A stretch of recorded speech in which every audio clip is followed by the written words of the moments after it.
Hey hello everybody, I am Shivam Chaturvedi. और इस video में मैं आप लोगों के साथ में अपना पर्सनल फेवरेट टॉपिक डिस्कस करने वाला हूँ, that is periodic properties of elements in periodic table. यानी कि जब हम कुछ पीरियोडिक प्रॉपर्टीज होती हैं, कौन कौन सी होती हैं, आप लोग कुछ 10th क्लास में भी पढ़ के आए हैं, लेकिन जो नहीं पढ़ कर आए हैं उनको कोई दिक्कत वाली बात नहीं है, क्योंकि हम शुरुआत से ही यहाँ पर पढ़ेंगे। तो पीरियोडिक प्रॉपर्टीज़ वो होती हैं कि जैसे हमने पीरियोडिक टेबल पढ़ी थी किसकी, मोस्टली की, यानी कि मॉडर्न पीरियोडिक टेबल जब हमने पढ़ी थी, तो कुछ उसमें हमने ऊपर से नीचे ग्रुप्स देखे थे और कुछ लेफ्ट से राइट जाते हुए पीरियड्स देखे थे। 7 पीरियड्स देखे थे और 18 ग्रुप्स देखे थे। ग्रुप्स क्या हैं, ऊपर से नीचे आते गए थे हम, जैसे ये हाइड्रोजन लिखा है, hydrogen, lithium, sodium, potassium, rubidium, caesium, francium, ऐसा कुछ था। तो ये जब हम आ रहे थे तो ये था हमारा ग्रुप में हम लोग ट्रेवल कर रहे थे। और पीरियड में ट्रेवल करना कैसा है, जैसे ये हाइड्रोजन है, ये हीलियम, लेफ्ट से राइट में जाना। ये लिथियम है, यहाँ पर बेरिलियम होगा, फिर बोरोन होगा, फिर कार्बन होगा, फिर नाइट्रोजन होगा, फिर ऑक्सीजन होगा, फिर क्लोरीन होगा, फिर नियॉन होगा। ऐसा था कुछ। आप लोग अपनी कॉपी में टैली कर सकते हैं, या आपकी बुक के पहले पेज में जो कवर पेज है उसके पहले पेज पर ही पीरियोडिक टेबल बनी हुई है। हमने आपको मॉडर्न पीरियोडिक टेबल में ये बताया था। एक सेकेंड में देख लो, वीडियो बन रहा है यार। हाँ, तो अब उस पीरियोडिक टेबल में कुछ पीरियोडिक प्रॉपर्टीज होती हैं, जैसे कि उनका नाम मैं आप लोगों को लिख दूँ, एक एक करके सब हम लोग डिस्कस करेंगे। पहली होती है हमारी एटॉमिक रेडियस। इसमें हम लोगों को पढ़ना है ये क्या होती है, इसके ट्रेंड्स क्या हैं। भाई ये ट्रेंड्स क्या है, ट्रेंड्स है कि जैसे मान लीजिए कि हम ग्रुप में ट्रेवल कर रहे हैं या पीरियड में ट्रेवल कर रहे हैं। कैसे, लेफ्ट से राइट तो पीरियड में, ऊपर से नीचे तो ग्रुप में। तो क्या होगा कि जो अलग अलग एलिमेंट्स आते जाएंगे, तो यदि वो सेम पीरियड या सेम ग्रुप के हैं तो उनमें सेम प्रॉपर्टीज़ दिखेंगी, कुछ ज़्यादा होगी, मतलब जो अगला एलिमेंट होगा या तो उसकी कम होगी वो, या फिर ज़्यादा होगी, या फिर हो सकता है सिमिलर भी हो जाए। लेकिन प्रॉपर्टीज़ कौन सी, एटॉमिक रेडियस, यानी कि ये है हमारा प्रोटॉन न्यूक्लियस के अंदर, ठीक है, और ये घूम रहा है इलेक्ट्रॉन यहाँ पर। तो इस प्रोटॉन से लेके आउटर मोस्ट शेल की जो इलेक्ट्रॉन है उसकी दूरी एटॉमिक रेडियस। दूसरा क्या था हमारा, आयोनाइजेशन एनर्जी। ये हम बाद में डिटेल में पढ़ेंगे। आयोनाइजेशन एनर्जी क्या है कि जब एक एटम से हम लोग इलेक्ट्रॉन को बाहर निकालते हैं, तो उस एटम के से इलेक्ट्रॉन को निकालने के लिए कितनी एनर्जी चाहिए, उसी को हम आयोनाइजेशन एनर्जी कहेंगे। तीसरा हमें क्या पढ़ना है, तीसरा पढ़ना है हमें इलेक्ट्रॉन एफिनिटी, और चौथा पढ़ना है हमें इलेक्ट्रोनिगेटिविटी। ये दोनों क्या है, ये लेते हैं इलेक्ट्रॉन को। जैसे हमारे घर में कोई आता है तो हमको पैसे दे देता है, तो पैसे देने के बाद जो हमें खुशी होती है, तो उस खुशी से क्या है, वो इसको हम करेंगे इक्वल एनर्जी के, कि वो एनर्जी हम लोग निकालते हैं, खुश होते हैं, उछलते हैं, 100 रुपये मिल गए, बुआ दे गई, ठीक है, मामा जी दे गए। तो यदि वो केवल एक इलेक्ट्रॉन दे गए, यानी कि एक इलेक्ट्रॉन हमें मिला, तो वो जो एनर्जी निकलेगी वो है हमारी इलेक्ट्रॉन एफिनिटी। डिटेल में पढ़ेंगे, कोई टेंशन वाली बात नहीं है। और यदि शेयर्ड पेयर ऑफ इलेक्ट्रॉन को किसी ने दे दिया, आपको सामने वाले का है, आप भी अपना एक इलेक्ट्रॉन दिए हो, सामने वाला भी दिए है, दोनों लोग बीच में रखे हो, शेयर कर रहे हो, शेयर वाले ने आपको दे दिया कि भाई मुझे नहीं चाहिए, आप ले लो, या आपके अंदर इतनी ताकत है कि आपने ले ली, तो उस लेने में जो आपने एनर्जी निकाली उसको हम कहेंगे इलेक्ट्रोनिगेटिविटी। हम लोग एक एक करके आराम से चारों पढ़ेंगे और चारों का डिस्कशन करेंगे, ट्रेंड देखेंगे, एक्सेप्शंस देखेंगे, और कुछ क्वेश्चंस भी लगाएंगे, न्यूमेरिकल्स भी लगाएंगे, ठीक है। तो शुरू करते हैं एटॉमिक रेडियस से।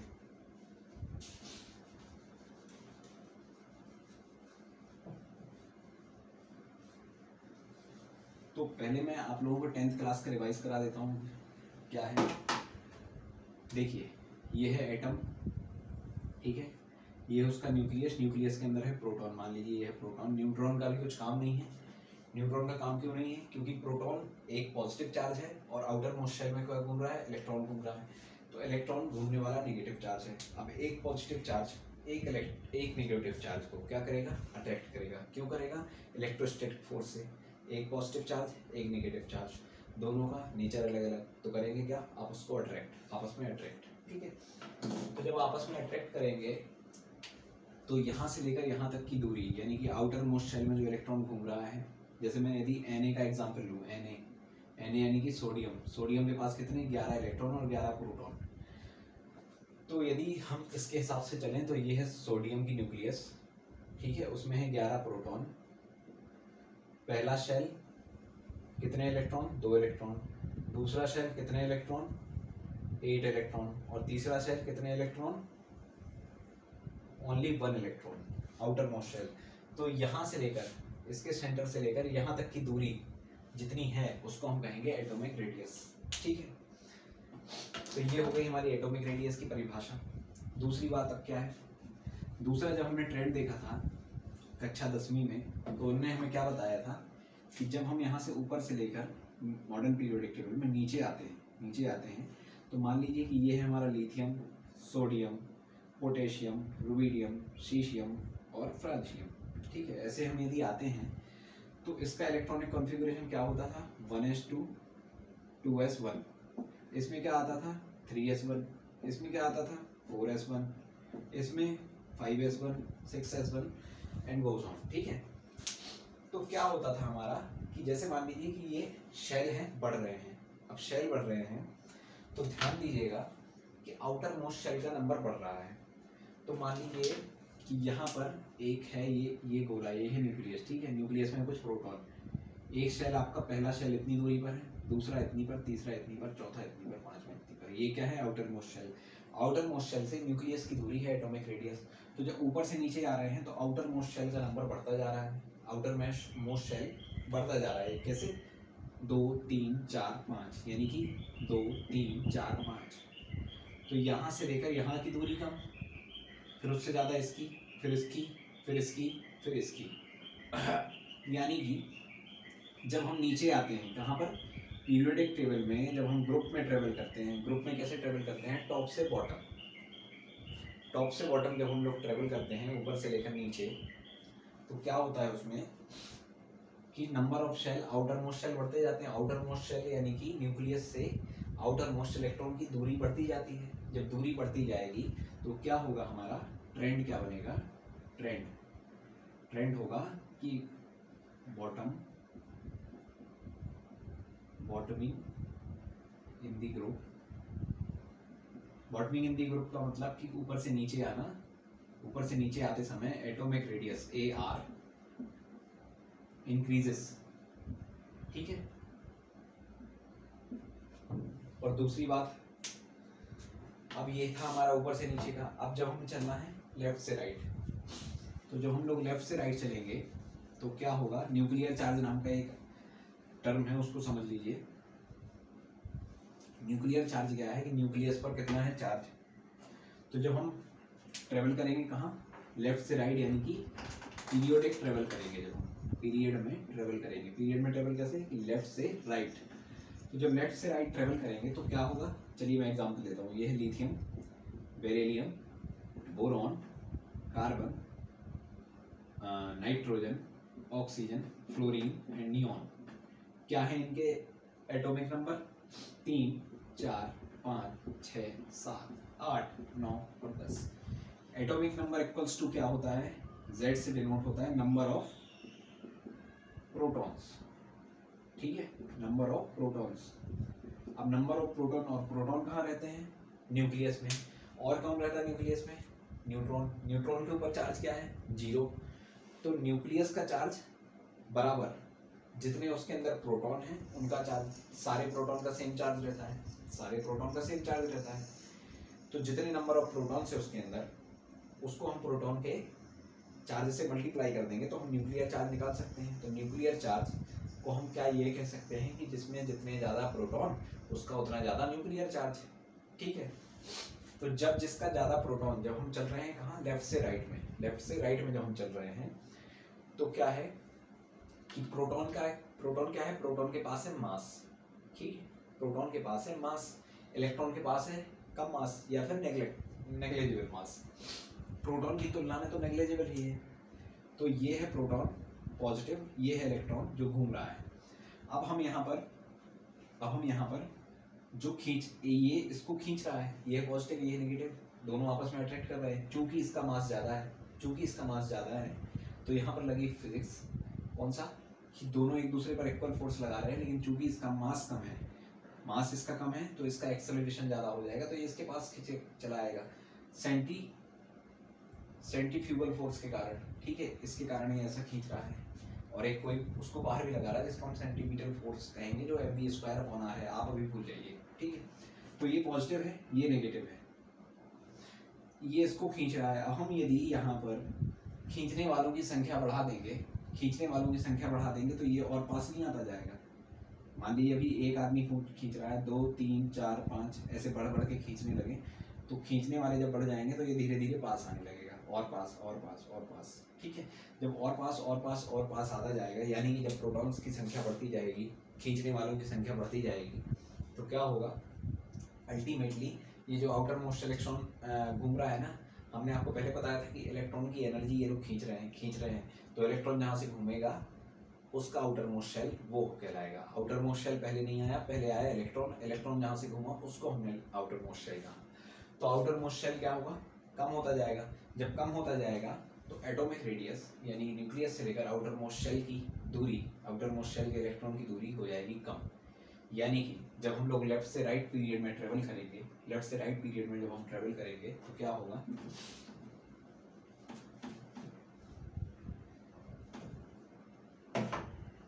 लेफ्ट से राइट में जब हम गए तो ड्यू टू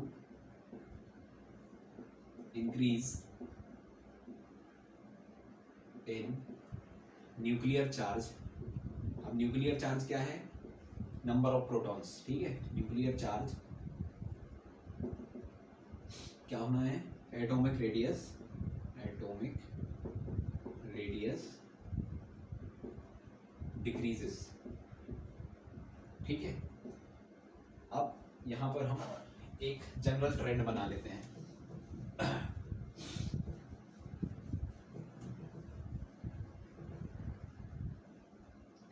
जनरल ट्रेंड क्या कहता है कि जब हम लेफ्ट से राइट जा रहे हैं, लेफ्ट से राइट जा रहे हैं, और बॉटम क्या कहता है, वो सॉरी ग्रुप क्या कहता है, ऊपर से नीचे आ रहे हैं, तो लेफ्ट से राइट ऊपर से नीचे, लेफ्ट से राइट ऊपर से नीचे, ठीक है। क्या कह रहा है, चलिए मैं ये बना लेता हूँ कि ये जो साइन है, ये साइन है, जो ये साइन है आपका किसका, ये साइन है आपका डिक्रीजिंग का, ठीक है। नहीं यार सॉरी, ये इंक्रीजिंग का कर लेते हैं और अच्छे से आएगा समझ में। ये जो तीर बना रहा हूँ मैं, ऐसा ऐसा तीर बनाऊंगा, ये डब्बा बनाऊंगा, ये डब्बा बनाऊंगा और ये आगे एरो बनाऊंगा। जब एरो बनाऊंगा तो एरो तरफ जिस तरफ जा रहा है उस तरफ क्या हो रहा है, इंक्रीज हो रही है चीज, ठीक है। और जहाँ ये डब्बा है वहां पर वो डिक्रीज है, सबसे उसका लोएस्ट फॉर्म है। तो अब जब हम लेफ्ट से राइट जा रहे हैं तो क्या हो रहा है, इंक्रीज हो रहा है ना। लेफ्ट से राइट जब हम जा रहे हैं तो डिक्रीज हो रहा है, यानी कि अब हम यहाँ पर ये डब्बा बना लें ऐसा, और इंक्रीज किस तरफ, एरो तरफ, एरो तरफ, ठीक है। ऐसे ही यहाँ पर लेफ्ट से राइट, लेफ्ट से राइट, ठीक है। और ये क्या कह रहा है, बॉटम जब हम जा रहे हैं तो क्या हो रहा है कि ऊपर ये डब्बा बनाते हैं, नीचे जाके यहाँ पर इंक्रीज हो रहा है। इंक्रीज क्या कर रहा है, एरो, और ये जो स्क्वायर एम्प्टी स्क्वायर बॉक्स है ये क्या है, डिक्रीज का साइन है। यहाँ पर ये क्या है, कम है, और यहाँ ज़्यादा है, यहाँ कम है और यहाँ ज़्यादा है। अब हम आपको एक चीज़ बताने की कोशिश कर रहे हैं इससे, इस डब्बा बनाकर, कि हमें ये पहचानना है कि किसकी सबसे कम एटॉमिक रेडियस है और किसकी सबसे ज़्यादा। जब हम बात करेंगे जनरल ट्रेंड की, जनरल ट्रेंड हमें एक्सेप्शन बाय एक्सेप्शन कुछ नहीं पता, तो हमें क्या समझ में आया कि भैया सबसे कम जो एटॉमिक रेडियस है वो किसकी है, इसकी। क्यों, क्योंकि यहाँ से भी कम और वहाँ से भी कम, यानी कि इस कोने में जो व्यक्ति होगा उसकी सबसे कम होगी क्या, एटॉमिक रेडियस। तो अपनी पीरियोडिक टेबल के हिसाब से इस कोने में कौन है, इस कोने में है फ्लोरीन है, नियॉन है, ठीक है, इनकी है कम। और सबसे ज़्यादा यहाँ पर कौन है, यहाँ पर इस हिसाब से देखा जाए तो ये यहाँ से भी बढ़ते हुए आ रही है तो भी ज़्यादा, ऊपर से नीचे आ रही है तो भी ज़्यादा।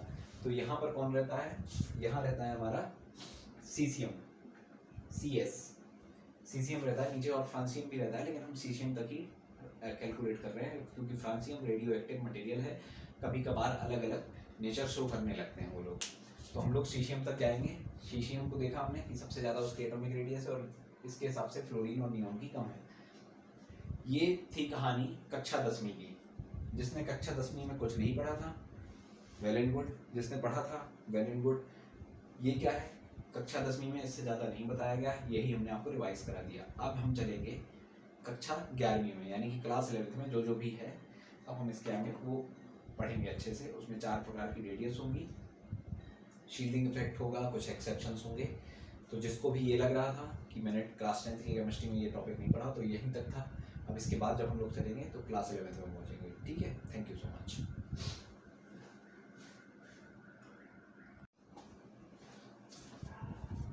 तो क्लास 10th के चैप्टर में जो भी आपको दिया था, लास्ट चैप्टर था जो केमिस्ट्री का, उसको रिवाइज करने के बाद अब हम लोग आ पहुँचे हैं क्लास 11th के चैप्टर में।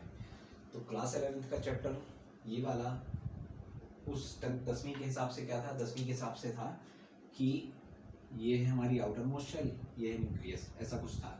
लेकिन चूंकि हम एक चैप्टर पहले यानी कि स्ट्रक्चर ऑफ एटम में एक चीज़ को जान चुके हैं कि इलेक्ट्रॉन हमारा ड्यूअल नेचर शो करता है। कौन सा नेचर? एक पार्टिकल नेचर, एक वेव नेचर। तो जब वेव नेचर शो करता है तो उसको हम क्या ऐसा मान सकते हैं कि ऐसा घूम रहा है? तो हमने तो देखा था वहाँ पर भैया कि ये था न्यूक्लियस और इलेक्ट्रॉन घूम रहा था ऐसे ऐसे ऐसे ऐसे ऐसे ऐसे ऐसे ऐसे क्यों घूम रहा था? क्योंकि वो था वेव। वेव यानी कि लहर लहर लहर लहर लहर के जा रहा था वो। ठीक है, तो जब लहर लहर के जा रहा था तो उसकी रेडियस हम यहाँ से निकालें, यहाँ से निकालें, यहाँ से निकालें, कौन सी निकालें?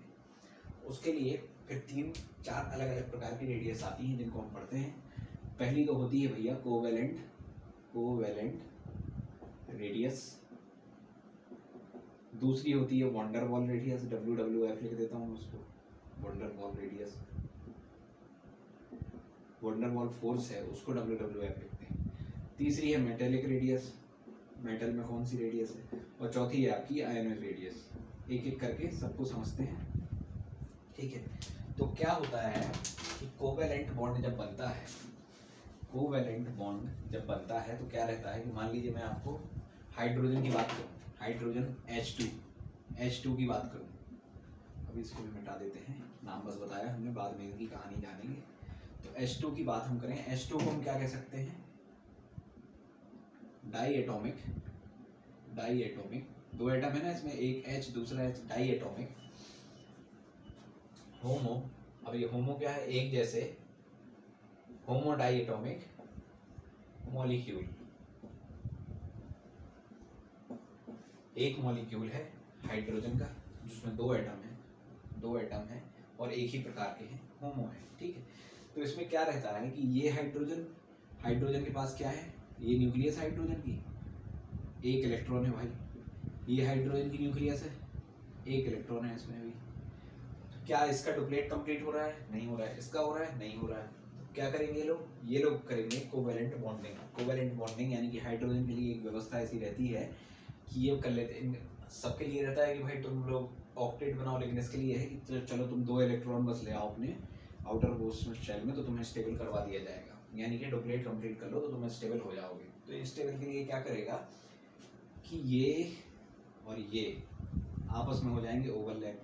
अभी अगला चैप्टर है जो केमिकल बॉन्डिंग, उसमें हम ओवरलैपिंग बाकायदे अच्छे तरीके से पढ़ेंगे। ठीक है, तो क्या है, ये हाइड्रोजन का न्यूक्लियस, ये हाइड्रोजन का न्यूक्लियस, एक इलेक्ट्रॉन अब इनका यहाँ आ गया, एक इलेक्ट्रॉन यहाँ आ गया। अब देखो 1 2 1 2 हो गए दोनों के डुप्लेट कंप्लीट। तो इनको स्टेबल रहने के लिए इन्हें करना पड़ी कोवेलेंट बॉन्डिंग। अब कोवेलेंट बॉन्डिंग जब करना पड़ी तो ये अब अकेले एटम ना रहकर फ्री स्टेट में जो एटम रहता है ना हमारा, ऐसा वो गोला वाला आउटर मोस्ट शेल में ऐसा घूम रहा था, तो इसको अब हमें स्टडी करना पड़ेगा कैसे में, एटॉमिक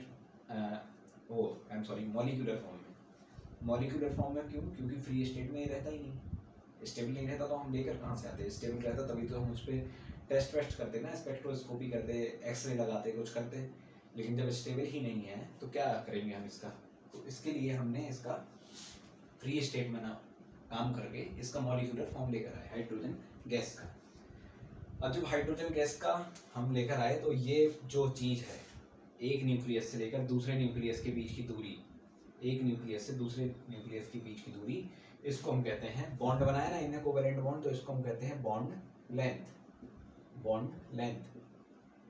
अब इसी बॉन्ड लेंथ की मदद से हम इस हाइड्रोजन की, यदि आपसे कोई कहे कि इसकी कोवेलेंट रेडियस निकालो, तो हम ऐसे निकाल सकते हैं कि ये सब एक्सपेरिमेंटली है, इसमें कुछ फिजिकल पार्ट नहीं है। ये पहले ऐसा हुआ कि पहले उस न्यूमेरिकल वैल्यू आ गई, वैसी आ गई, और ले देखी, अगले कोवेलेंट बॉन्ड में देखी, उसमें भी आ गई।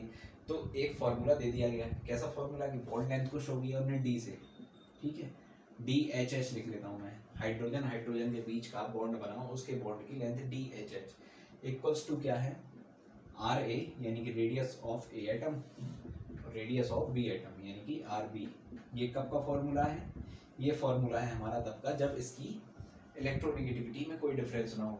क्यों ना हो भाई? अब हाइड्रोजन है और दूसरा भी हाइड्रोजन है, तो दोनों हाइड्रोजन का क्या रहता है, दोनों हाइड्रोजन में क्या रहेगा, सेम इलेक्ट्रोनेगेटिविटी रहेगी। तो सेम इलेक्ट्रोनेगेटिविटी रहने की वजह से इन लोगों की जो कोवेलेंट रेडियस रहती है वो हो जाती है DHH, यानी कि बॉन्ड लेंथ आपको दी जाएगी और इनमें से एक किसी की रेडियस पूछ ली जाएगी या दोनों की पूछ सकते हैं। तो जब RA और RB दोनों सेम है ना, हमारे दोनों सेम है, जब दोनों सेम है तो DHH equals to RA plus RA कर सकता हूँ मैं। क्यों? क्योंकि RA और RB सेम ही तो है भाई, हाइड्रोजन है, होमो एटॉमिक मॉलिक्यूल है। तो यहाँ पर मैं 2RA लिख दूँगा, 2RA बराबर DHH और RA बराबर कितना हो जाएगा DHH बाई 2, और यही आपका न्यूमेरिकल में आता है। अब जैसे हम आपको एक न्यूमेरिकल करवाएं, न्यूमेरिकल क्या है कि calculate the question, calculate the radius of hydrogen atom in H2 molecule which has bond length equals to 26 picometre. ठीक है, तो इसके लिए अब आपका एक सिंपल सा है, ये इतना लंबा क्वेश्चन है उससे 1 सेकंड में आंसर कैसे आएगा, DHH बाई 2। तो बॉन्ड लेंथ दी गई है कितनी, 26 पिकोमीटर बटे 2 कर देंगे, आंसर आपके ऑप्शन में लिखा होगा 13 पिकोमीटर। ठीक है, ये लिखा होगा। तो ऐसा हम ये कोवेलेंट रेडियस से ऐसे कुछ निकाल सकते हैं न्यूमेरिकल। अब एक और प्रकार होता है कोवेलेंट रेडियस का, ये तो अभी हमने समझा कौन सा, होमो एटॉमिक मॉलिक्यूल। अब मान लीजिए कि डाई एटॉमिक है, होमो डाई एटॉमिक समझा, अब हमने एक और देख लेते हैं कि डाई एटॉमिक है लेकिन हेट्रो है। हेट्रो कैसे है? हेट्रो ऐसे है, क्लोरीन है भाई, क्लोरीन का कितना रहता है, 17 रहता है। ठीक है, 2 8 7, यानी कि आउटर मोस्ट शेल में कितने इलेक्ट्रॉन है, 7। हाइड्रोजन के पास कितने हैं आउटर मोस्ट में, आउटर मोस्ट का एक ही तो है, तो 1 इलेक्ट्रॉन है, इसके पास 7 इलेक्ट्रॉन है। क्या होगा कि जब इन दोनों की अब ये कोवेलेंट बॉन्डिंग होगी कि ये कहेगा कि हमें 1 दे दो इलेक्ट्रॉन, ठीक है दे दिया, इसको ये कहेगा हमें 1 दे दो, दे दिया, इसको 7 दे दिए, इसने इसको 1 दे दी, यानी कि हाइड्रोजन का 1 एटम यहाँ रखा है और क्लोरीन ने अपने यहाँ पर कितने 7 रख दिए, 7 इलेक्ट्रॉन्स ऑफ क्लोरीन। ठीक है, अब यहाँ पर क्या होगा, इसके लिए जो बॉन्ड लेंथ निकाली जाएगी, बॉन्ड लेंथ, इसमें बॉन्ड लेंथ हमें पता होगी, लेकिन अब उस बॉन्ड लेंथ का जो फॉर्मूला होगा, अभी तक क्या था कि DHH बराबर कितना हो जाता था, RA प्लस RB, ये हो जाता था, और इसके साथ में ये जो सेम रहते थे तो RA इक्वल्स टू D/2 कर देते थे हम लोग। ये था किसका, डाई एटॉमिक होमो मॉलिक्यूल, होमो डाई एटॉमिक का। ये किसका केस है, ये है हेट्रो डाई एटॉमिक। तो इसमें क्या होगा, इसमें होगा हमारा एक इलेक्ट्रोनेगेटिविटी का, क्योंकि डिफरेंस आया। इलेक्ट्रोनेगेटिविटी क्या है, क्या कर रहे हैं लोग, शेयरिंग कर रहे हैं। हमने आपको इलेक्ट्रोनेगेटिविटी में क्या पढ़ाया, या 10वीं में पढ़कर आए होंगे कि शेयर्ड पेयर ऑफ इलेक्ट्रॉन को खींचना, शेयर्ड पेयर ऑफ इलेक्ट्रॉन को खींचना। तो मान लो इसकी इलेक्ट्रोनेगेटिविटी इससे ज़्यादा है, क्लोरीन की ऑब्वियसली ज़्यादा होगी, तो उसने मान लो खींच लिया उसको अपनी तरफ। जब उसने अपनी तरफ खींच लिया इलेक्ट्रॉन को, तो इलेक्ट्रॉन के जाने के कारण क्या होगा कि वहाँ पर इलेक्ट्रॉन की भरमार हो जाएगी आउटर मोस्ट शेल में, एक और इलेक्ट्रॉन बन गया, एक और इलेक्ट्रॉन आ गया, तो क्या इलेक्ट्रॉन इलेक्ट्रॉन के बीच में रिपल्सन होगा। क्यों? क्योंकि सेम चार्ज के हैं, नेगेटिव नेगेटिव। अब उसके कारण क्या होगा कि उसकी जो आउटर मोस्ट शेल है वो रिपल्सन के कारण बढ़ जाएगी। जब बढ़ जाएगी तो क्या होगा, वो कुछ ऐसा बनेगा, ये हाइड्रोजन और ये हमारा क्लोरीन, कुछ ऐसा बनेगा, ये हमारा हाइड्रोजन HCl का मॉलिक्यूल होगा। तो इसके बीच की, अब हम जैसे कोई कहते हैं आपसे कि रेडियस किसी एक की निकालो, तो उसके लिए कुछ जो न्यूमेरिकल होता है वो भी हम आपको लगवा देते हैं, कैसे आता है वो।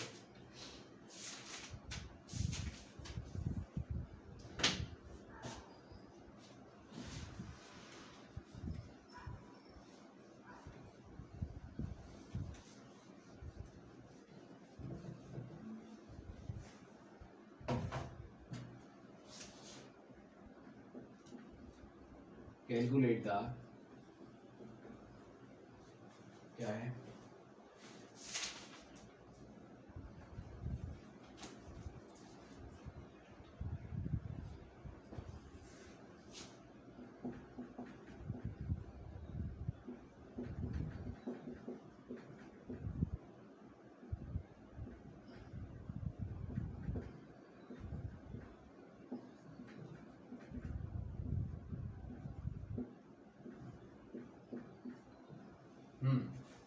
देखिए क्या लिखा है इसमें हमारा, ये जो कैलकुलेट द रेडियस ऑफ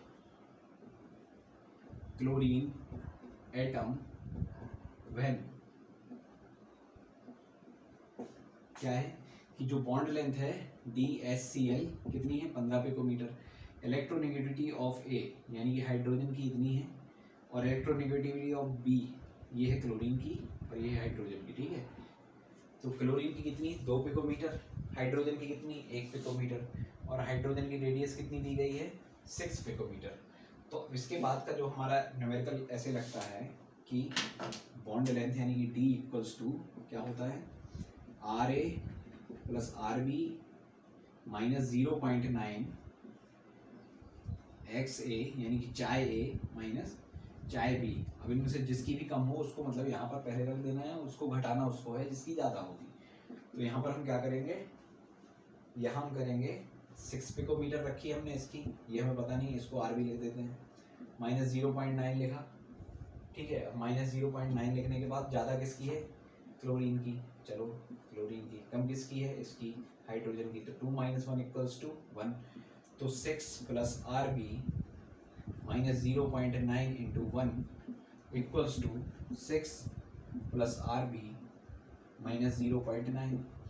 अब 6 से 0.9 गया तो कितना आ गया 5.1 प्लस RB, और यहाँ इस साइड कितना लिखा है 15 से इस तरफ यदि मैं इसको भेजूँ तो क्या आएगा 9.9, तो 9.9 पिकोमीटर है आपकी रेडियस किसकी क्लोरीन के एटम की। क्लोरीन का एटम कौन सा हाइड्रोजन और क्लोरीन, तो ये क्लोरीन की एटम की रेडियस है 9.9 पिकोमीटर, ठीक है। तो ये दो प्रकार के न्यूमेरिकल होगा। अब इसका जो अगला पार्ट होगा उसमें हम देखेंगे मेटेलिक रेडियस और वैन डेर वाल्स रेडियस, ठीक है।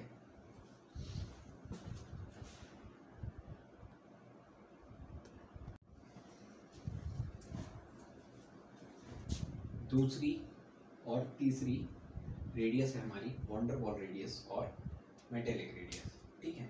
तो वैन डेर वाल्स रेडियस क्या होती है कि जैसे अभी हमने देखा कि हाइड्रोजन और हाइड्रोजन आपस में करते हैं कोवैलेंट बॉन्डिंग, कोवैलेंट बॉन्डिंग करने के बाद क्या बनाते हैं हाइड्रोजन का एक मॉलिक्यूल यानी कि HH = H2 हो जाता है। और जैसे मान लो मैं अब इस डब्बे में, ये डब्बा है मेरा, डब्बा है ये, ठीक है, फ्लास्क है, डब्बा तो नहीं बचा अभी, तो इसमें क्या है हाइड्रोजन के मॉलिक्यूल्स हैं, हाइड्रोजन के मॉलिक्यूल्स हैं, हाइड्रोजन के मॉलिक्यूल्स हैं, ऐसे हैं, यहाँ है, यहाँ है। इसमें कोई कह रहा है कि भाई हाइड्रोजन गैस भरी है, हाइड्रोजन गैस भरी है, ठीक है, हमने भी मान लिया कि भरी है। लेकिन अब ये जो हाइड्रोजन और हाइड्रोजन के मॉलिक्यूल्स हैं, ठीक है, या फिर इनर्ट गैस मान लो जो आर्गन भरी है, नियॉन भरी है, हीलियम भरी है, तो वो तो भाई इनर्ट है यानी कि स्टेबल है, उन्हें तो ना कोवैलेंट ना इलेक्ट्रोवैलेंट कुछ करने की ज़रूरत नहीं है।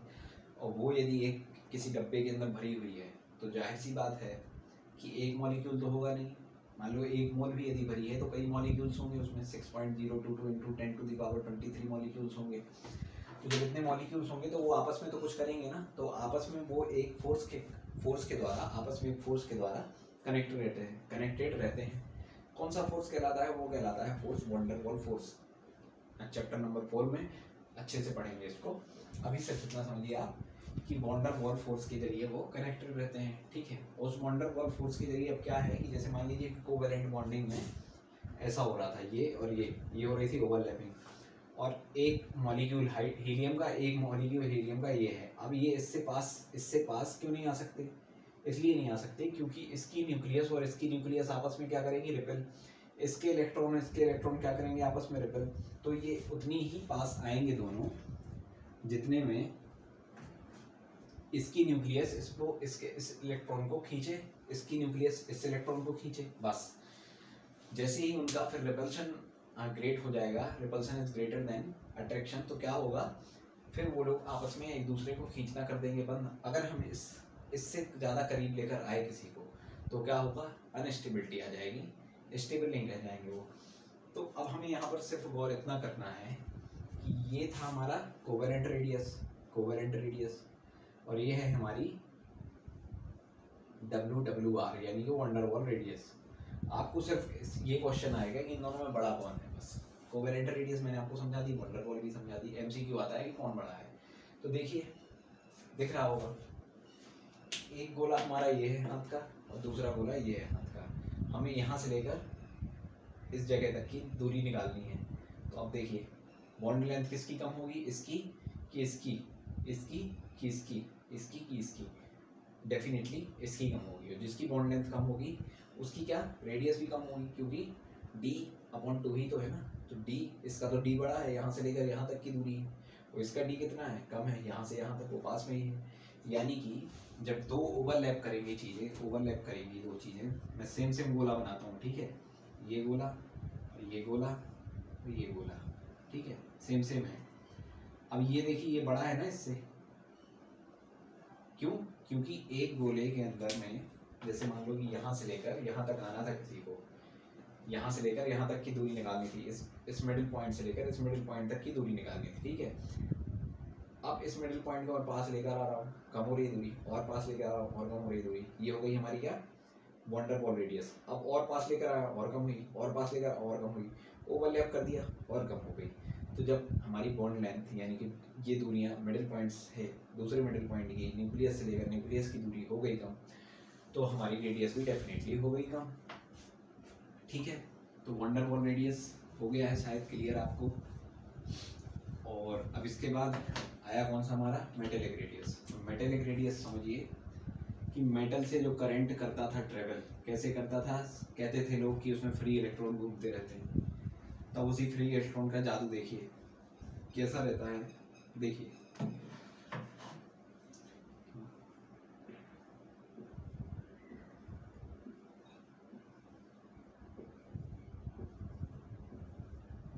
ये है हमारे मेटल के अंदर, ये मेटल के एटम है, मान लीजिए ये एटम है हमारा कौन सा, कॉपर है, कॉपर का वायर है, कॉपर के अंदर ये कॉपर के एटम है, कॉपर के एटम है, Cu, ठीक है, ये भी U है। इसमें कुछ मान लीजिए फ्री इलेक्ट्रॉन घूम रहे हैं। फ्री इलेक्ट्रॉन कैसे घूमते हैं, ऐसे घूम रहा है फ्री इलेक्ट्रॉन, ऐसा घूम रहा है, ऐसा आ रहा है, यहाँ से आ रहा है। अब यहाँ पर इसको अब हम करते हैं जूम, इन चार डब्बों को करते हैं जूम, 1 2 3 4, ठीक है। अब एक इलेक्ट्रॉन यहाँ से जब घूम रहा है, ये इलेक्ट्रॉन आया यहाँ पर, मान लीजिए इस जगह पर आया, फिर यहाँ से घूम के ऐसे चला जाएगा। इस इलेक्ट्रॉन को इस समय पर ये भी खींच रहा है न्यूक्लियस, ये भी खींच रहा है, ये तो खींच ही रहा है, ये भी खींच रहा है। तो एक इलेक्ट्रॉन इन चारों को, एक इलेक्ट्रॉन को ये चारों लोग खींच रहे हैं। जब चारों लोग एक सेम चीज़ को खींचेंगे तो आपस में क्या हो जाएगा, उनके बीच में एक ग्लू की तरह वो काम करेगा। यानी कि ये मान लीजिए कि उस एक अनार और 4 बीमार, ठीक है, एक अनार और 4 बीमार, अब 4 बीमार हैं तो एक चीज़ के पीछे पड़े रहेंगे, और जब पड़े रहेंगे एक चीज़ के पीछे, उसको बीच में ही रहना है यहाँ पर, तो वो भी आपस में बंधे रहेंगे। और उसी बंधने को हम कैसे बन जाती है इनके बीच में, ये हो जाती है हमारी मेटेलिक रेडियस, यानी कि मेटेलिक बॉन्ड्स। ये मेटल बन गए आपस में, क्यों बन रहे हैं, फ्री इलेक्ट्रॉन्स के कारण, फ्री इलेक्ट्रॉन्स के कारण ये बन रहे हैं। तो अब आपको एक चीज़ और देखना है कि अब हमारा ये जो मेटल का रेडियस बना, ऐसा बना, ऐसा, ऐसा। अब तीसरा क्वेश्चन आया कि कोई आपसे कह दे कि वंडरवॉल रेडियस बड़ी, कोवेलेंट रेडियस बड़ी, या मेटेलिक रेडियस बड़ी, arrange these in increasing order of radius, atomic radius, ठीक है। तो उसका क्या है आंसर, देखिए दो ओवरलैप कर गए तो कोवेलेंट तो सबसे छोटी है, ये दूर दूर है और ये पास है। ये हमारा वंडरवॉल रेडियस है, ये हमारा मेटेलिक रेडियस है, और ये हमारा कोवेलेंट रेडियस है। आपको अपनी उंगलियों में कर देखिए, एक गोले के बीच से दूसरे गोले के बीच की दूरी निकालनी है, ठीक है। तो अब देखिए यहाँ से पास इस दूर है, और पास हुई और कम हुई, ओवरलैप हो गई तो और कम हो गई। तो यानी कि जो अरेंजिंग ऑर्डर बनेगा तो क्या बनेगा, सबसे बड़ी रेडियस किसकी, वंडरवॉल की, ठीक है। तो वंडरवॉल WWR सबसे बड़ा, उससे छोटा कौन, मेटेलिक। ये देखिए ओवरलैप नहीं किया ना, तो मेटेलिक रेडियस। और उससे छोटा कौन? Covalent radius. यही आता है आपका क्वेश्चन, इन तीनों में बड़ा कौन? तो आपको एमसीक्यू में आ जाएगा, अब ये बन जाएगा। अब देखिए, अब चौथी प्रकार की एक और रेडियस होती है, उसको और देख लेते हैं, फिर चलेंगे हम लोग एक्सेप्शंस पर।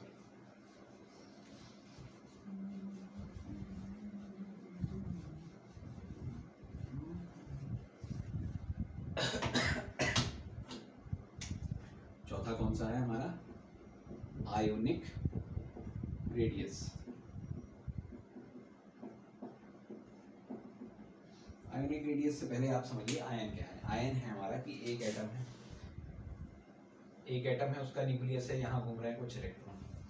अब मान लीजिए कि ये स्टेबल है अभी, ठीक है, स्टेबल नहीं है, स्टेबल नहीं है, ठीक है। अब इसको स्टेबल होने के लिए क्या करना है कि या तो ये कुछ इलेक्ट्रॉन ले ले या कुछ इलेक्ट्रॉन दे दे। कैसे? Via electrovalent bonding. Electrovalent bonding आता है ना समझ? कैसे? सोडियम दे देता था एक इलेक्ट्रॉन, क्लोरीन ले लेता था एक इलेक्ट्रॉन, ठीक है। तो अब हमें ये पूछना चाहेगा अभी हमसे आगे कि एटम की ज़्यादा रेडियस, उसके कैटायन की ज़्यादा रेडियस, या उसके एनायन की ज़्यादा रेडियस। तो कैटायन क्या होता है? कैटायन, एक एटम कैटायन तब बनता है, मान लीजिए एम एक एटम है, ठीक है, एम से हमने एक इलेक्ट्रॉन निकाल दिया तो एम बन गया एम पॉजिटिव यानी कि कैटायन। और यदि एम एटम है, एम को हमने एक इलेक्ट्रॉन दे दिया, ठीक है, तो एम बन गया नेगेटिव यानी कि एनायन। इतना आया समझ में? कैटायन एनायन क्या है? ये है कैटायन और ये है हमारा एनायन का केस। अभी हम रेडियस पर गए नहीं है, रेडियस पर अभी आते हैं। कैटायन एनायन आया समझ में?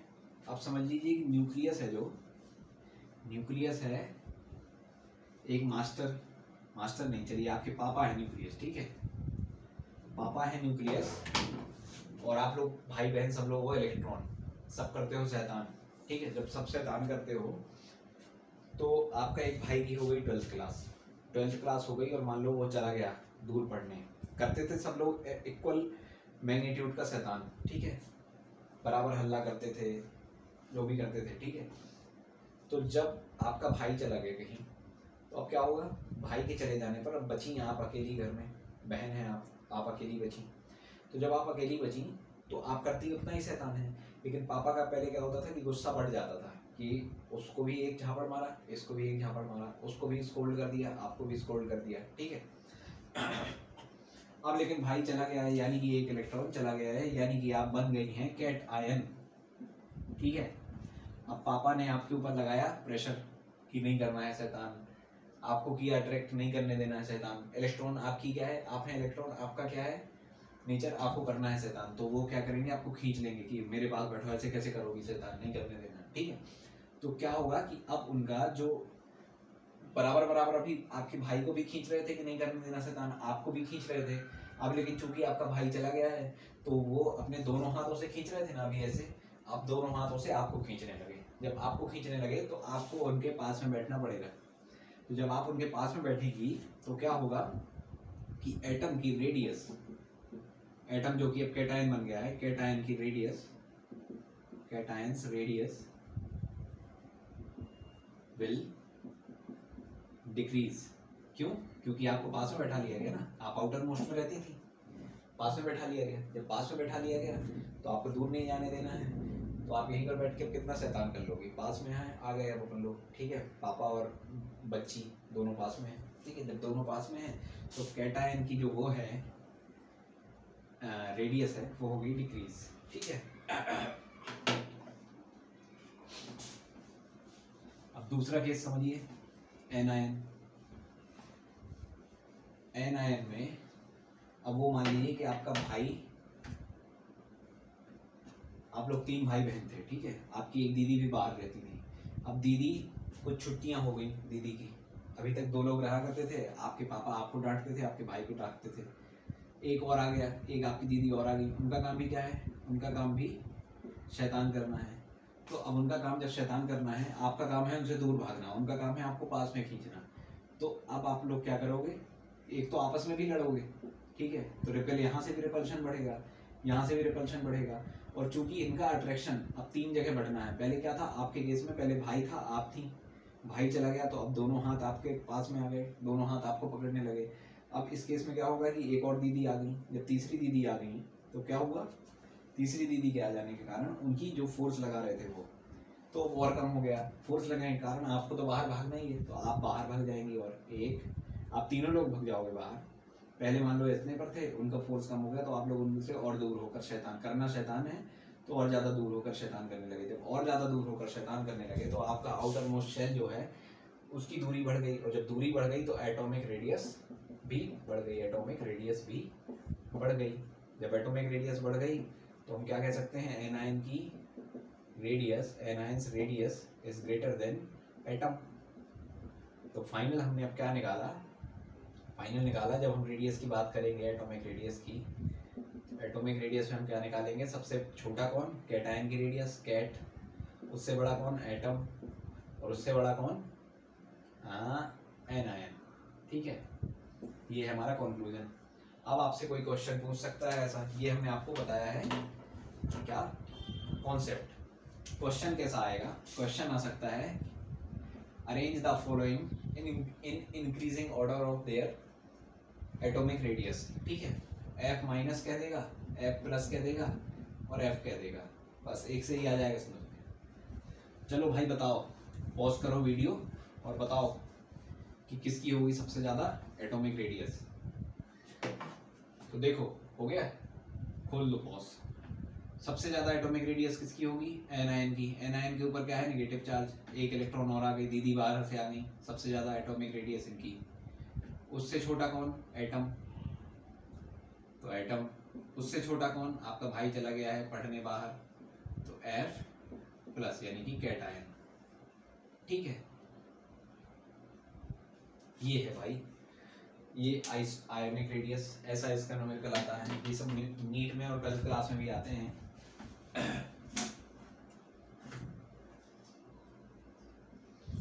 एक और क्वेश्चन आ सकता है आपका आइसो इलेक्ट्रॉनिक स्पेसीज के ऊपर। पहले समझ लेते हैं आइसो इलेक्ट्रॉनिक स्पेसीज क्या है। तो iso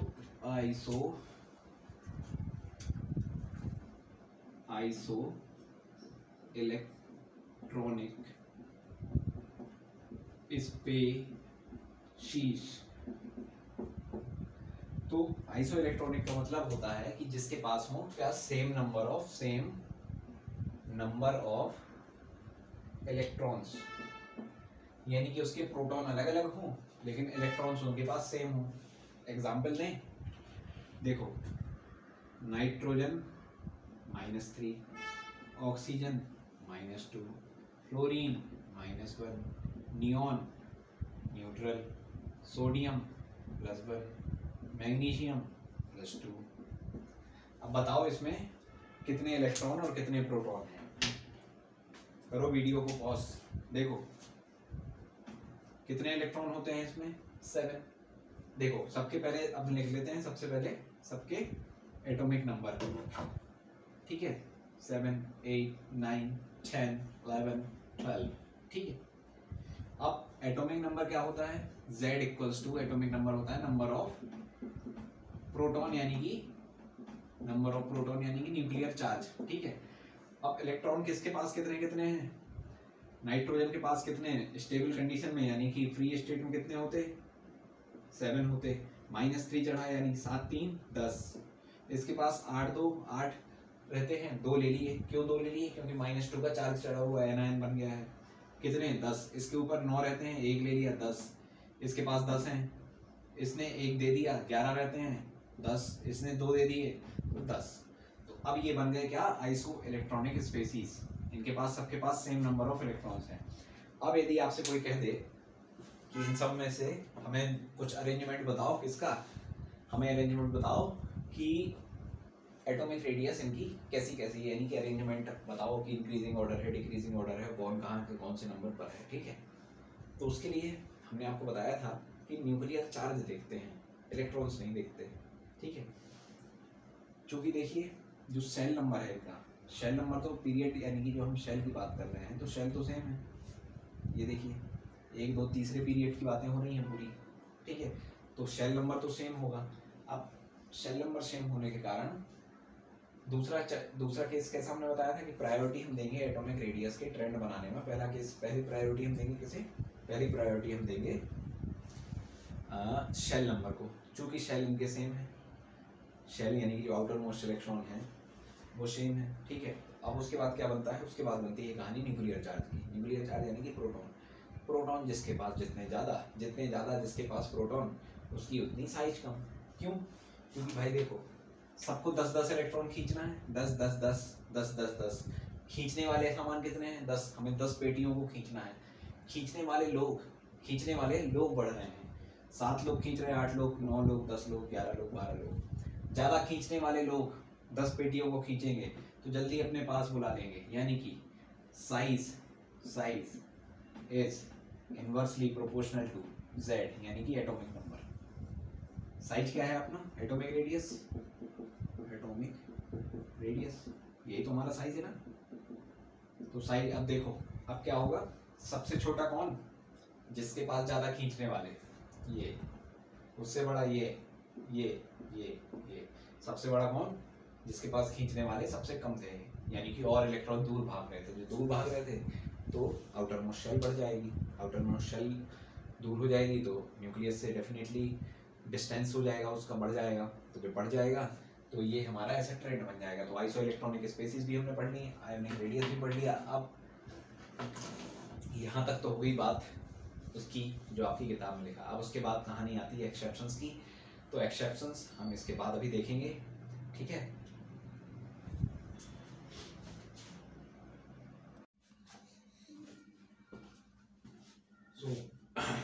So finally coming to the exceptions, there are 3 or 4 exceptions, ठीक है। तो अब हम लोग पढ़ने वाले हैं एक्सेप्शन किसके? एटॉमिक रेडियस के। तो एक्सपेक्टेशन वर्सेस रियलिटी वाला मीम तो देखा ही होगा, नहीं देखा है तो अभी मैं दिखा दूंगा। पहला क्या है? पहले हम डाल लेते हैं हेडिंग एक्सेप्शंस, ठीक है।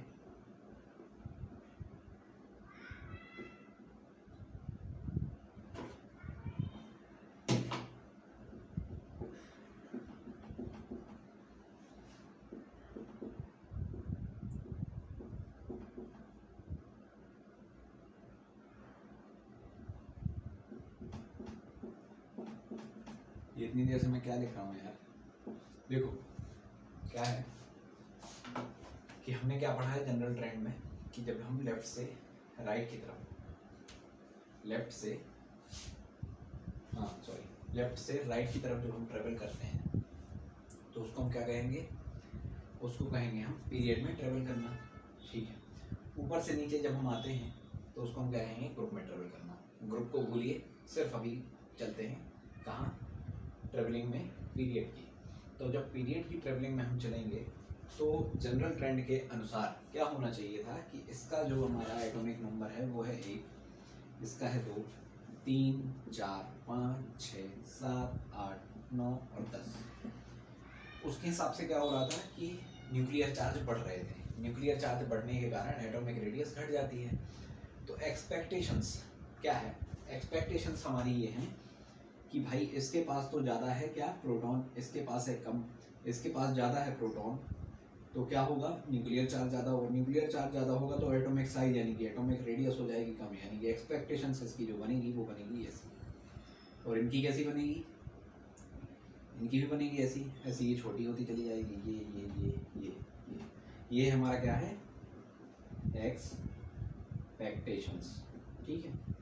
अब चलते हैं हम लोग रियलिटी की ओर, जो कि है एक्सेप्शंस। एक्सपेक्टेशन और एक्सेप्शंस में अंतर जान लीजिए। एक्सेप्शन से जो मतलब ऐसा होता नहीं है एक्सेप्शन। एक्सपेक्टेशन यानी कि उम्मीदें। तो उम्मीदें हमारी ये थी जनरल ट्रेंड के अनुसार। अब जो सच्चाई है, रियलिटी है, वो ये है कि हमने पढ़ी है क्या? Wonder ball radius. और हमने पढ़ी है क्या? हमने पढ़ी है मेटेलिक रेडियस। मेटेलिक रेडियस और वंडर बॉल रेडियस में क्या है, क्या दिक्कत है? ये वंडर बॉल रेडियस और ये मेटेलिक रेडियस, ओवरलैप नहीं कराना है।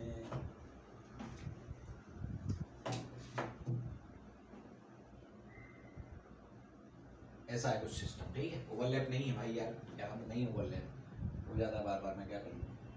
ऐसा, ठीक है, ऐसा है कुछ। तो ये है मेटल और ऊपर है वॉन डेर वाल। किसकी ज़्यादा थी रेडियस? इसकी ज़्यादा थी, ठीक है। इसकी ज़्यादा थी जब, तो वॉन डेर वाल फोर्स कहाँ लगता है? इनर्ट गैसेस में। वॉन डेर वाल फोर्स लगता है इनर्ट गैसेस में। क्यों लगता है? क्योंकि स्टेबल रहती हैं। स्टेबल रहती हैं, किसी से रिएक्ट नहीं करती हैं। रिएक्ट नहीं करेंगी तो हम कैसे काम चलाएगा? तो ये देखो हाइड्रोजन और हीलियम 2। अब जब हीलियम की हम बात करेंगे तो ये हो जाएगा कोवेलेंट रेडियस, ये हमारा वॉन डेर वाल रेडियस। तो वॉन डेर वाल रेडियस चूंकि बड़ी है कोवेलेंट रेडियस से, इसलिए ये हो जाएगा भाई, यानी कि हाइड्रोजन की जो है ना एटॉमिक रेडियस वो हीलियम से छोटी होगी। ये है हमारा एक्सेप्शंस, ठीक है। ऐसे ही हमारा ये जो नियॉन है ये उठकर यहाँ आ जाएगा, यानी कि मेटल से भी बड़ी रहती है किसकी? वॉन डेर वाल की। तो इसका क्या बनेगा? इसका बनेगा हमारा नियॉन बड़ा है लिथियम से, और फिर सेम टू सेम है beryllium, boron, carbon, nitrogen, oxygen और फ्लोरीन, ठीक है। तो जनरल ट्रेंड के अनुसार हमें लग रहा था कि नियॉन की सबसे कम होगी, लेकिन क्या है सच्चाई? नियॉन की सबसे ज़्यादा है। क्यों है? क्योंकि ये दिखाती है वॉन डेर वाल फोर्स, ठीक है। तो ये हो गया हमारा पहला एक्सेप्शन, हाइड्रोजन, हीलियम और ये नियॉन वाला है। अब चलते हैं दूसरा एक्सेप्शन हमें मिलेगा। पहला ये मिल गया कहाँ पर हमें? पहला मिला फर्स्ट पीरियड और सेकेंड पीरियड में। आप लोग इसको ऐसे भी हेडिंग डाल सकते हो, फर्स्ट पीरियड और सेकेंड पीरियड का एक्सेप्शन। और अब चलेंगे हम लोग 3D में। 3D यानी कि ये वाला 3D, पीरियोडिक टेबल वाला 3D। तो पीरियोडिक टेबल वाले 3D में क्या था हमारा? देखो स्कूटी, ये टाइटेनियम, वेनेडियम, ठीक है, क्रोमियम, मैंगनीज, फेरस, वो सॉरी आयरन, कोबाल्ट, निकल, कॉपर और जिंक।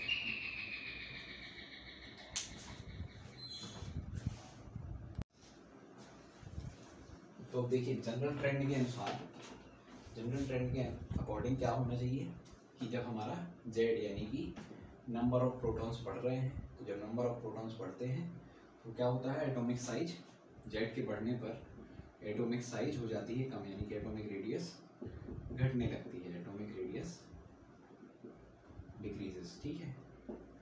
तो अब इस हिसाब से क्या है एक्सपेक्टेशंस क्या है? एक्सपेक्टेशंस ये हैं,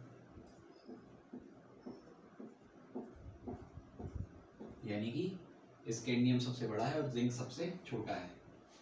लेकिन अब जो रियलिटी है वो अलग है थोड़ी सी। देखिए जब हम लोगों ने क्या किया था, इलेक्ट्रॉनिक कॉन्फ़िगरेशन किया था, तो क्या हो रहा था वहाँ पर कि ये जो इनके सबके डी सब शेल फिल होते जा रहे थे। पहले में डी सब शेल में मान लीजिए 1 2 3, अरे यार बड़ा बनाते हैं,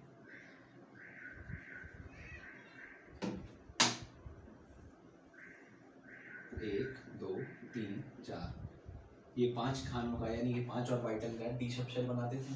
जब डी सब शेल बनाते थे तो स्कैंडियम में 1 भरते थे, टाइटेनियम में 2 भरते थे, वेनेडियम में 3 भरते थे, क्रोमियम में 5 भर देते थे।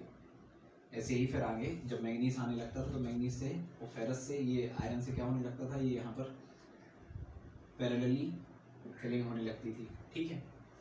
तो कहने का मतलब ये है हमारा कि जेड का बढ़ना क्या कर रहा है? न्यूक्लियस से इलेक्ट्रॉन को खींच रहा है। न्यूक्लियस पे चार्ज बढ़ रहे हैं, इलेक्ट्रॉन को खींचने वाले चार्ज बढ़ रहे हैं। तो अट्रैक्शन जो है, अट्रैक्टिव फोर्स है, जो अभी अट्रैक्टिव फोर्स ज़्यादा है किसकी तुलना में?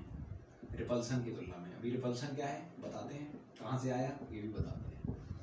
रिपल्सन आया जब ये इलेक्ट्रॉन डी सब शेल में आके पैरेलली फिल्ड होने लगे, यानी कि एक प्लस एस का ½ का और दूसरा एस इक्वल्स टू माइनस ½ का, ½ नहीं माइनस हाफ, यानी -1/2 का। तो जब प्लस हाफ और हाफ माइनस हाफ वाले आने लगे, यानी कि अपोजिट स्पिन के इलेक्ट्रॉन्स एक ही ऑर्बिटल में आकर भरने लगे, तो आपस में चूंकि उनका नेचर है अलग अलग, तो वो दिखाएंगे क्या? रिपल्शन। तो ये रिपल्शन का इफेक्ट भी दिखेगा हमें कुछ देर बाद।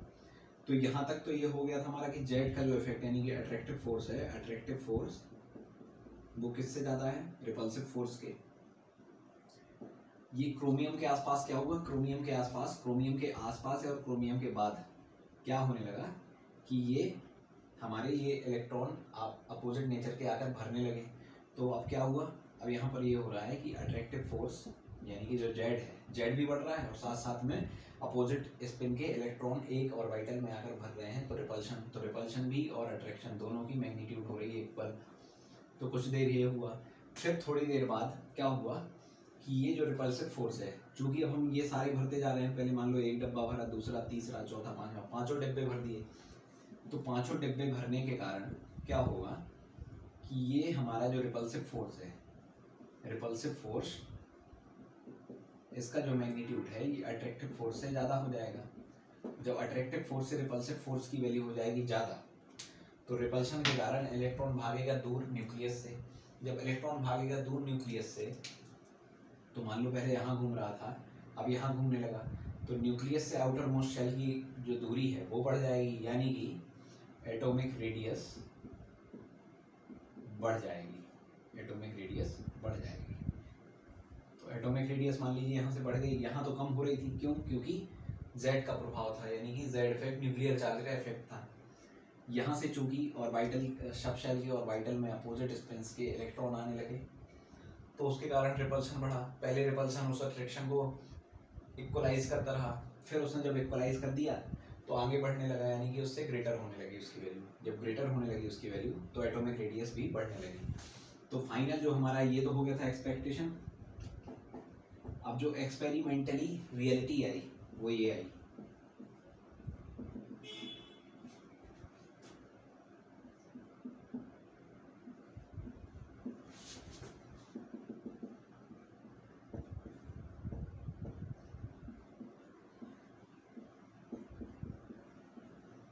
ये क्या है, ये देखिए, स्कैंडियम, टाइटेनियम, जिंक। जिंक क्यों आ गया अब यहाँ पर, क्योंकि जिंक की वैल्यू बढ़ रही है। क्यों बढ़ रही है, क्योंकि अपोजिट स्पिन्स के इलेक्ट्रॉन हर सब शेल में जाकर भर चुके हैं। उसका क्या है, उसके पास है 30 इलेक्ट्रॉन। जब 30 इलेक्ट्रॉन है तो हर उसके पांचों ऑर्बिटल, एक डी सब शेल के पांचों ऑर्बिटल क्या हो चुके हैं, पैरेलली फिल्ड हो चुके हैं अपोजिट स्पिन के इलेक्ट्रॉन्स के साथ में, जिसके कारण अब उसकी जो वैल्यू है एटॉमिक साइज की वो इन दोनों से तो छोटी है, पर वेनेडियम से बड़ी हो गई। और क्रोमियम, मैग्नीज, आयरन, कॉपर, इन सब की वैल्यू क्या है, इक्वल है।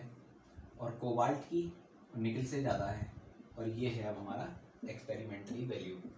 इसको आप ऐसे याद रख सकते हैं, स्कूटी में जिंक वैसे कोई नहीं, ठीक है, स्कूटी में जिंक वैसे कोई नहीं। और यहाँ पर ये जो इक्वल हो जाएंगे 3D वाले आपको याद ही होंगे मॉडर्न पीरियोडिक टेबल से। तो क्रोमियम, मैग्नीज, आयरन और कॉपर, ठीक है। तो ये हमारी हो गई रियलिटी। ये हो गया हमारा दूसरा एक्सेप्शन। तो तीसरा एक्सेप्शन है जो उसी के साथ साथ में शील्डिंग इफेक्ट भी समझ जाएंगे।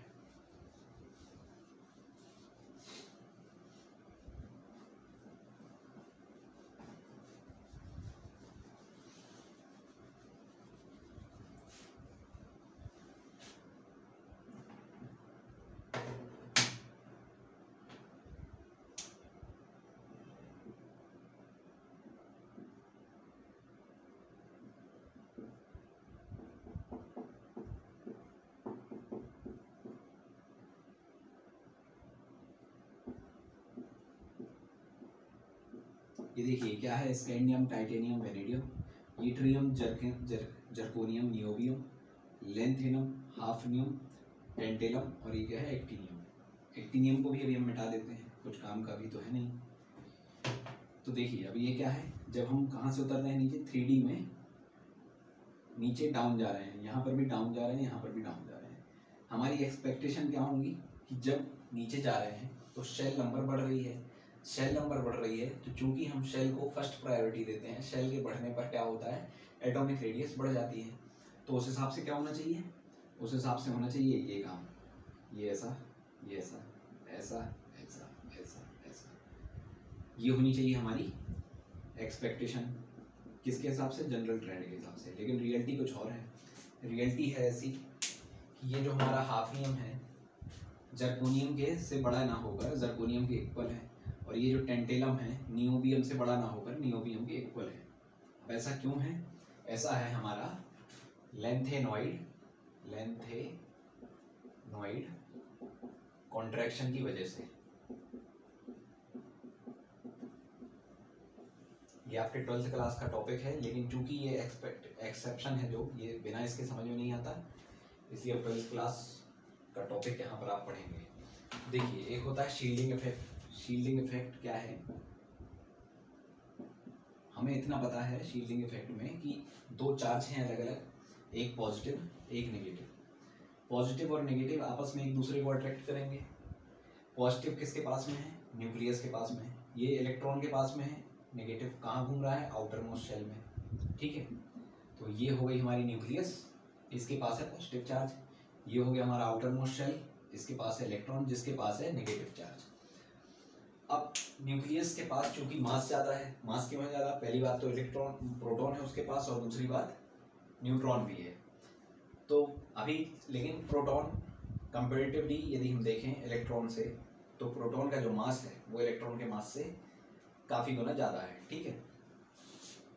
तो क्या होगा, अब ये न्यूक्लियस खींचेगा इलेक्ट्रॉन को, न्यूक्लियस जब खींचेगा इलेक्ट्रॉन को तो इलेक्ट्रॉन आकर इसमें बम्बार्ड कर जाएगा या कोलाइड कर जाएगा और एटम कोलैप्स हो जाएगा, ठीक है।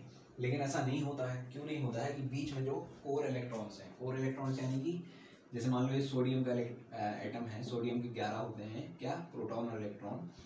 तो पहले शेल में 2, दूसरे शेल में 8। तो पहली बात, ये जो 8 इलेक्ट्रॉन यहाँ पर हैं, 2 इलेक्ट्रॉन यहाँ पर हैं, तो पहली बात तो न्यूक्लियस का जो पूरा फोर्स है और जो पूरा ध्यान है, किस चीज़ का ध्यान, इलेक्ट्रॉन खींचने का। तो इन 2 को खींचेगा, इन 8 को खींचेगा, इन दोनों से जब वो पार पा जाएगा तब जाकर वो आउटर मोस्ट इलेक्ट्रॉन के, आउटर मोस्ट शेल के एक इलेक्ट्रॉन को खींच पाएगा, पहली बात। दूसरी बात, ये जो हमारे 8 इलेक्ट्रॉन दूसरे शेल में बैठे हुए हैं, ये पहली बात तो खुद रिपल्शन करेंगे और यहाँ से ये वाले इलेक्ट्रॉन को भी रिपेल करेंगे। क्यों, क्योंकि ये भी निगेटिव और ये भी निगेटिव। तो ये जो कोर इलेक्ट्रॉन्स है, यानी कि पहले आउटर मोस्ट शेल के अलावा जो जितने भी शेल मिले उसमें रहने वाले इलेक्ट्रॉन इस वाले इलेक्ट्रॉन के लिए किसका काम करेंगे, शील्ड का, ठीक है।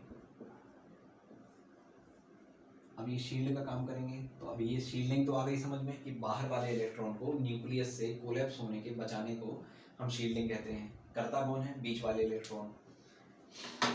अब ये लेंथेनॉइड कॉन्ट्रैक्शन से इसका क्या है कनेक्शन, तो हमें चलना पड़ेगा सेकेंड चैप्टर में। सेकेंड चैप्टर में जब हमने आपको शेप बताया था तो एस का बताया था कि एस का ये होता है गोला गोला, ठीक है। एस का गोला गोला होता है, एक गोला एस। और जब हम पी की बात करते हैं तो p x axis, y axis या जेड एक्सिस, किसी भी एक्सिस में डम्बल शेप में हो सकता है, ऐसा डम्बल होता है। डी की जब हम बात करते हैं तो किसी भी एक्सिस में डबल डम्बल हो सकता है, ठीक है।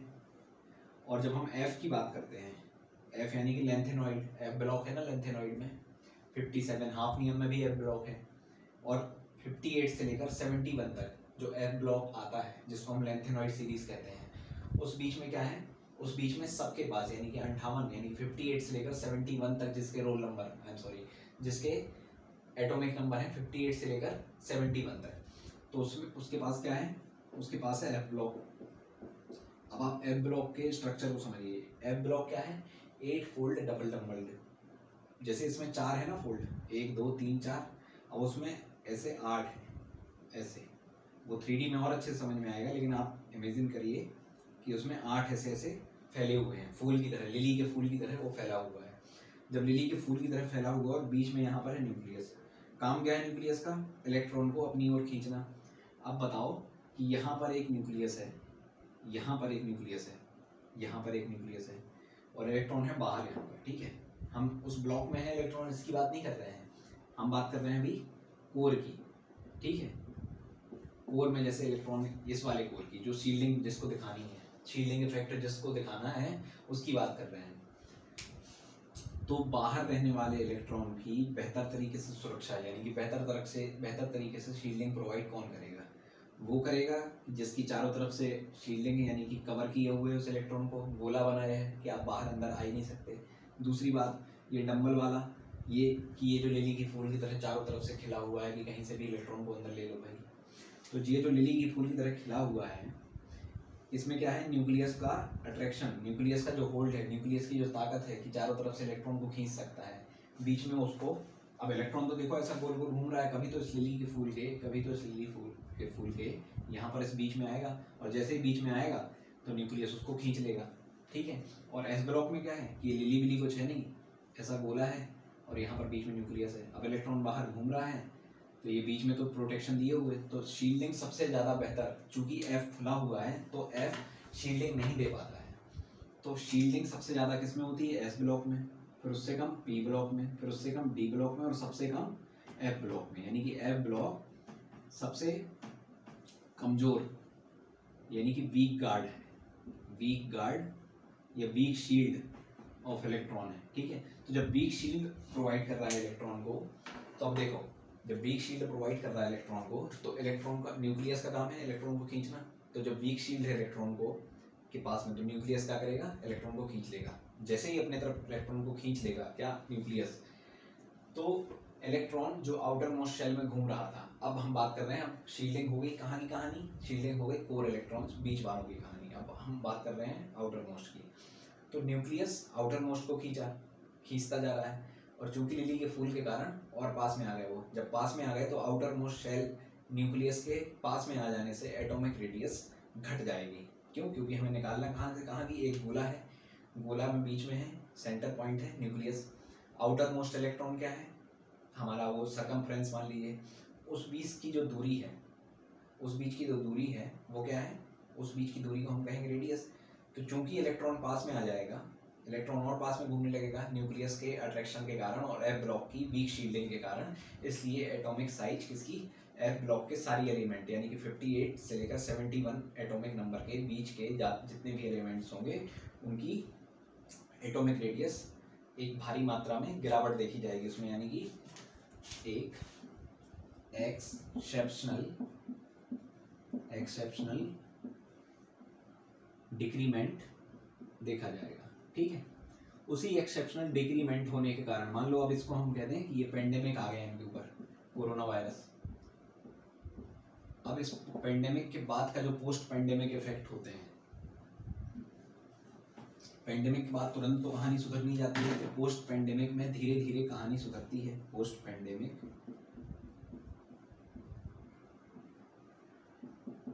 इफेक्ट, या इसको आप पोस्ट शील्डिंग इफेक्ट भी कह सकते हैं, पोस्ट लेंथेनॉइड कॉन्ट्रैक्शन इफेक्ट भी कह सकते हैं। तो पोस्ट लेंथेनॉइड कॉन्ट्रैक्शन इफेक्ट के कारण, अब जब ये पोस्ट पेंडेमिक इफेक्ट के बाद कौन से आए, अब जब कहानी धीरे धीरे लॉकडाउन खुल रहा है, यानी कॉन्ट्रैक्शन अब एफ ब्लॉक चला गया, अब 3D में फिर से, अब डी ब्लॉक में फिर से पहुंचे हम। तो जब डी ब्लॉक में फिर से पहुंचे तो अब कौन आया, हाफनियम आया, और उसके बाद कौन सा आया था, टेंटेलम आया था। तो इनकी साइज अपने ऊपर वाले यानी कि ग्रुप में जो इनके ऊपर बैठा हुआ है उससे होनी तो चाहिए थी ज़्यादा, ठीक है, लेकिन थी बराबर। क्यों, क्योंकि उसके पहले जो चले आ रहे थे वो ज़्यादा मात्रा में, यानी कि उनका भयानक मात्रा में क्या हुआ, कॉन्ट्रैक्शन हुआ, बहुत ज़्यादा कॉन्ट्रैक्ट हो गए वो, इनके ऊपर हो गया पेंडेमिक।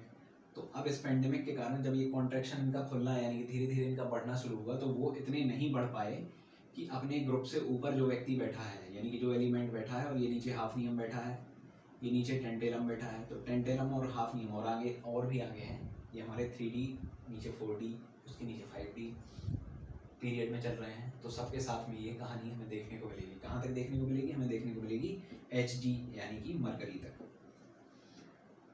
तो ये लेंथेनॉइड कॉन्ट्रैक्शन के कारण इनका साइज अपने ऊपर वाले के बराबर ही रहा, होना क्या चाहिए था ज़्यादा, एक्सपेक्टेशन क्या थी ज़्यादा होने की, लेकिन रियलिटी है कि बराबर रहा। तो इसी के साथ हमारा ionic atomic radius 10th class, 11th class, NEET और हमारा 12th ये जो बोर्ड है 12th में CUET, इन सब के लिए कंप्लीट हो गया। Thank you so much.